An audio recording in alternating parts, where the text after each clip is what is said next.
नमस्कार, मैं सुष्मिता। आप देख रहे हैं लाइव न्यूज नाउ। शुरुआत करते हैं दहेज विरोधी जो क्षत्रिय संघ जो हमारी संस्था बनी हुई है, ये 3 साल से कार्यरत है। और पिछली बार हमने जो आयोजन किए हैं वो एक दिन के थे। अब की बार मैंने इसको जो आप रूपरेखा के बारे में पूछ रहे हैं, अब की बार इसका 3 दिन का आयोजन रखा गया है ताकि ज़्यादा इसमें भीड़ भड़ाका नहीं हो और बिल्कुल व्यवस्थित और सुव्यवस्थित और अनुशासन के हिसाब से ये प्रोग्राम रख रहे हैं ताकि 3 दिन के अंदर आराम से जो भी बायोडाटा वगैरह लेके आएंगे वो देख सकें। अलग अलग गोत्र वाइज जो टेबलें लगेगी उसके अंदर अपने जाकर के गोत्र के हिसाब से अपने परिचय के हिसाब परिचय भी दे सकें। इसमें लड़के लड़कियों को हमने जो अनमेरिड है उनको सबको हमने आमंत्रित किया जो सगाई के योग्य हैं। ये हमारी रूपरेखा बन रही है।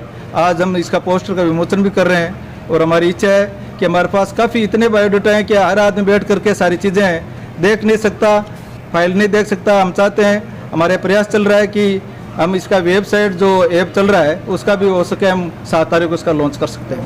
तो सर, जयपुर के बाहर से जो लोग आने वाले हैं वो किस प्रकार की तैयारी करके आए हैं, इसके बारे में बताना चाहें? इसको हम आजकल सोशल मीडिया का ज़माना है, व्यक्तिगत के लोगों के फ़ोन भी आ रहे हैं। जिस जगह आप हमारी बाइट ले रहे हैं हम इसी जगह ये प्रोग्राम कर रहे हैं 3 दिन का। और यहाँ आप देख रहे हो कितनी लंबी चौड़ी जगह है, मैरिज गार्डन है, इसमें 55 कमरे हैं। तो हमने उनको कह रखा है जिनको भी रुकना है पहले यहाँ जो हमारे होटल के मालिक हैं, इनके मैनेजर के हमने नंबर दे रखे हैं, वहाँ पर अपना संपर्क करके अपना रूम बुक करा सकते हैं। यहीं खाने की व्यवस्था है, वो अपनी व्यवस्था कर सकते हैं। बायोडाटा के बारे में थोड़ा बताना चाहिए आप खुलकर। बायोडाटा तो ऐसा है कि बायोडाटा तो हर चीज़ के अंदर जैसे हमारे तकरीबन बहुत सारे बायोडाटा हमारे पास पड़े हैं। इसके अलावा जो लोग अभी जो नए जुड़ रहे हैं, कम से कम पिछली बार जैसे 3000 बायोडाटा हमारे पास फंक्शन में आ गए थे।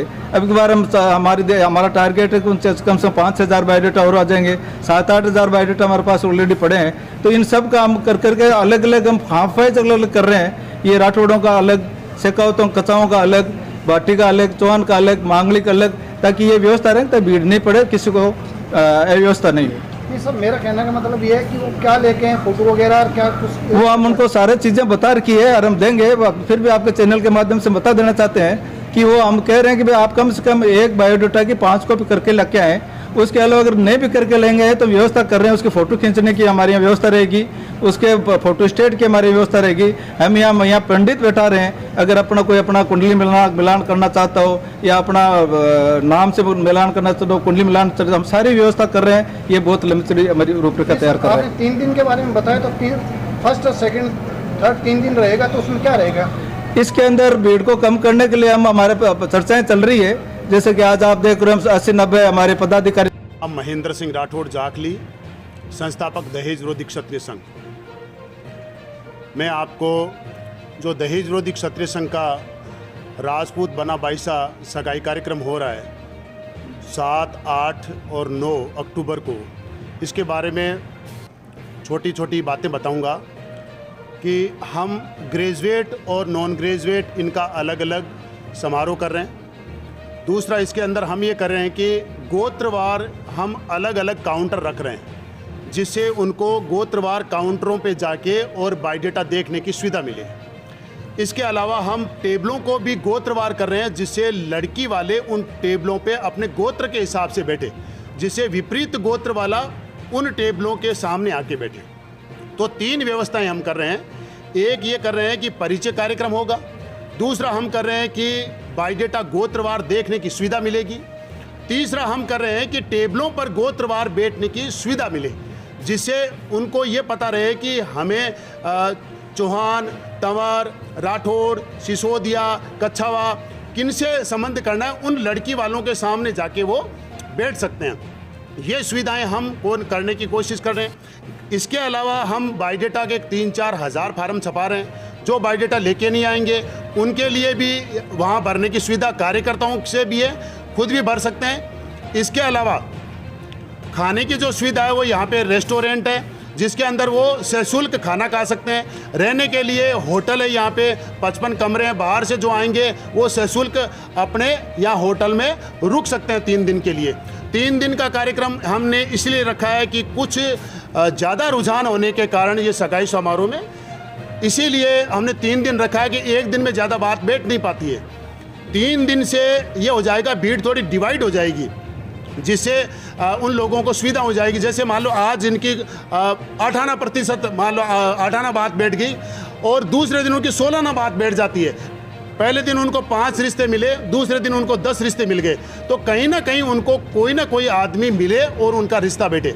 इसीलिए हमने 3 दिन रखा है।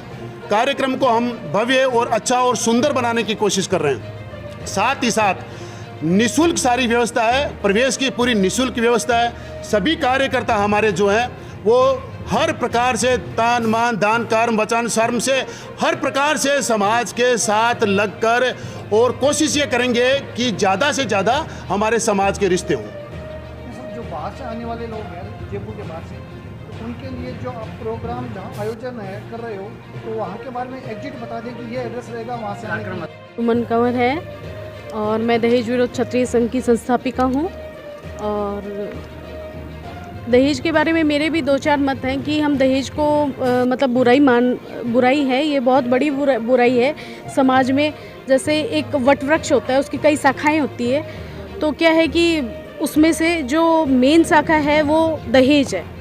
अब दहेज से ना हम बेटी की शिक्षा पे ध्यान दे पा रहे हैं, क्योंकि हम बेटी को एजुकेटेड करते समय कहीं ना कहीं जहन में ये चीज़ें आ जाती है कि इसके पढ़ाई लिखाई में लगाएं या इसके दहेज में लगाएं। जो बेटी IAS RS बन सकती है और हम उसके पैर बांध रहे हैं, कर रहे हैं, क्योंकि हम दहेज को प्रायोरिटी दे रहे हैं। तो दहेज कोई ऐसी मतलब दहेज को हम ख़त्म नहीं कर सकते, ऐसा कुछ नहीं है। जब हम ये मुहिम चलाते हैं तो एक एक करके जैसे दीप से दीप जलता है, उजाला होता है, वैसे धीरे धीरे करके ये समाज में बहुत बड़ा बदलाव आएगा, बहुत बड़ी रोशनी जिसे बोलते हैं वो फैलेगी। और इसमें सबका योगदान होना चाहिए। और मैं तो ये कहूँगी कि जैसे इसमें यूथ का बहुत बड़ा योगदान होना चाहिए। वैसे तो बच्चे बहुत ज़्यादा समझ रहे हैं इस चीज़ को, एजुकेशन के साथ साथ इसको भी बहुत समझ रहे हैं कि ये गलत चीज़ है। बट जहाँ घर से ये शिक्षा नहीं मिलती, बच्चों को घर से ये शिक्षा नहीं मिलती, उन्हें नहीं पता होता कि दहेज क्या होता है, तो उन्हें यूँ लगता है कि ये तो आने वाली चीज़ है, परंपरा है, तो वो एक्सेप्ट करते हैं। तो इसमें क्या है कि बच्चों को भी आगे आने की ज़रूरत है, उन्हें देखने की ज़रूरत है कि जो समाज में बुराई फैल रही है और ऐसी बुराइयां हैं कि ना हमें विकास की ओर जाने दे रही हैं। एक सामान्य आदमी का जीवन उससे ही दहेज कुरीतियों कुरिवाजों के इर्द गिर्द घूम के ख़त्म हो जाता है। ना वो अपने आप को जी पाता है, ना वो अपने मन की भड़ास निकाल पाता है। बस वो एक डिप्रेशन लेके जीता है। वो सोचता है कि मैं अपना फ़र्ज पूरा कर दूं, लेकिन फ़र्ज के चक्कर में वो इतना कर्ज कर लेता है कि वो कर्ज ख़त्म नहीं होता लास्ट तक, तो उसे उसी के इर्द गिर्द घूमना पड़ता है। तो मैं इसे इतना गलत मानती हूँ कि ये तो होना ही नहीं चाहिए। तो इसके लिए कब से कार्यरत है जैसे दहेज जैसी प्रथाओं को खत्म करने के लिए? वैसे तो हमें 3.5-4 साल हो गए हैं कंटिन्यू, बट उससे पहले हमारे घर वालों के विचार ऐसे थे। जैसे मेरे ससुराल वाले भी, मेरे इन-लॉज बहुत अच्छे हैं, उन्होंने कभी मुझे ये नहीं पूछा कि तुम क्या कपड़े लेके आए हो, क्या विचार पारिवारिक मिले हैं। बिल्कुल। और जैसे मेरे पीहर वाले थोड़े से ज़्यादा हैं कि उनको देने में ज़्यादा विश्वास है, बट मेरे इन-लॉज ने कभी नहीं, कभी मेरी दिवरानी जिठानियों ने नहीं। बहुत अच्छी फैमिली है और हुक्म तो आपको पता ही है कि जो मुहिम लेके चल रहे हैं। और इसमें क्या है कि है ना, विरोधी छत्राणी वरिष्ठ कार्यकारिणी जयपुर प्रधान राजस्थान। मैं यही कहना चाहती हूँ खमागणी आप सभी को कि जो कुरूति 7, 8, 9 बना बैसा समारोह हो रहा है, तो इसमें सभी सहयोग बना रहे बहुत अच्छे से। सभी छत्राणियाँ बहुत उमंग के साथ सराहनीय कार्य कर रही है और इसमें सफलता प्राप्त हो। और जो कुरूतियाँ हैं इनको हम मिटाने का हमारा सभी का एक ही लक्ष्य है और ये हम मिटा के रहेंगे, क्योंकि हम लोग बहुत मेहनत कर रहे हैं। बाईसा वगैरह है, दीपा बाईसा, वर्षा बाईसा, वो बाईसा है, सब मेहनत कर रहे हैं। सभी छत्राणियाँ पूरे राजस्थान से बहुत अच्छा प्रोत्साहन कर रहे हैं, हमारे उनकी हुक्म बहुत अच्छा कर रहे हैं। काफ़ी बना पैसा कमा रहे हैं, शादियाँ नहीं हो पा रही है, बहुत प्रॉब्लम आ रही है। तो इसके सफलता के लिए पूरी हमारी मेहनत है खमागणी। और भाई मैं ये मानती हूँ कि जिस घर के पुरुष ने ये ठान लिया कि ये नहीं करना, तो फिर लेडीज कोई भी कम और ऊपर नीचे नहीं है, दोनों बराबर है, दोनों को मिलकर ही निर्णय लेना चाहिए, तो ये खत्म हो जाएगा। लेकिन ये जो दिखावा करने की ये प्रथा है वो हम लेडीजों की वजह से ही है। यहाँ दिखावे का बुलावा आता है तो हम ही भाग भाग के देखने जाते हैं और फिर इन चीज़ों पर टिप्पणियाँ भी हम ही लोग करते हैं कि इसके इतना कमाया, कि इसके इतना हो। तो ये हम लेडीजों से खत्म होगा, पर उसमें सहयोग पुरुष का भी बराबर चाहिए। एक ये आपकी बात सुन के मेरे को एक बात और ध्यान में आ गई कि जब बहू अपने मायके से आती है तो लेडीजें देखने के लिए जाती है तो कितने बेस लेके आई है, क्या लेके आई है, इस पर क्या कहना चाहूंगा? बिल्कुल, ये इसीलिए तो मैंने कहा कि ये हम स्त्रियों की देन है। ये चीजें जब लेडीजें खत्म कर देगी तो ये प्रथाएं खत्म हो जाएगी। इसमें पुरुषों का कहीं योगदान नहीं है। पुरुष तो बल्कि महिलाओं से पूछते हैं कि अगले को कितनी जुआरी बतानी है, कितने कपड़े बतानी है, हमने किया है। और अक्सर मुझे लेडीजों ने ये चीज बोली है कि हमारे मना करने से क्या होगा, वो ले रहा है, सामने वाला ले रहा है, हम देखो हमें किसी को नहीं रोकना है। आज हम यहाँ खड़े हैं, हमने अपने आप को सुधार लिया तो सब अपने आप सुधर जाएंगे, समाज सुधर जाएगा। आज आप मेरे को किसी ने बुलाया, मैं देखने ही नहीं गई, इस तरह से आप लोग देखने ही नहीं गए तो किसको दिखाएंगे? जब दिखाएंगे नहीं वो चीजें होंगी कहाँ से? जुआरी है, बेस है, हमने लेना ही बंद कर दिया तो किसको देंगे, कहाँ से आएंगे? इस तरह से धीरे धीरे खत्म होगा। तो इसके लिए हर एक लेडीज को ये चीजें सोचनी पड़ेगी और प्रत्यक्ष रूप से इनको करना पड़ेगा, तब जाके ये चीजें खत्म होंगी।